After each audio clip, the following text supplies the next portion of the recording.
বৃহস্পতিবার পবিত্র রাতে কেউ যদি এই দোয়াটি 100 বার পরে, কোনো দিন পৃথিবীর কোনো মানুষের কাছে তার হাত পাততে হবে না।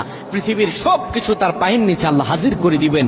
দারিদ্রতা থেকে মুক্তি দান করবেন, বিপদ আপদ থেকে মুক্তি দান করবেন, তার সম্মানকে সুউচ্চতা দান করবেন, অসুস্থতা থেকে দূরে রাখবেন। আল্লাহর অশেষ দয়া ও রহম তাকে দান করে দিবেন। সুবহানাল্লাহ। বৃহস্পতিবার রাত এটি গুরুত্বপূর্ণ রাত। এই রাত সপ্তাহে একদিন আসে। আরবিতে রাত আগে আসে, দিন পরে আসে। সুতরাং বৃহস্পতিবারের যে দিন গিয়ে রাত, এটি বৃহস্পতিবার রাত নয়, এটি শুক্রবারের রাত, এটি জুমাবারের রাত, এটি দোয়া কবুলের রাত, আল্লাহর কাছাকাছি হওয়ার রাত। সুবহানাল্লাহ। এই বৃহস্পতিবার রাত আল্লাহ তাআলা বান্দার দোয়া কবুল করেন। কেউ যদি বৃহস্পতিবার রাতে ঈশা নামাজের পরে পবিত্র হয়ে ইয়া হাইয়ু ইয়া হাইয়ু ইয়া হাইয়ু ইয়া রাফিয়ু ইয়া রাফিয়ু ইয়া রাফিয়ু এই দোয়াগুলো পড়তে পারে 100 বার, আল্লাহ রাব্বুল আলামিন তার মর্যাদা বৃদ্ধি করে দিবেন।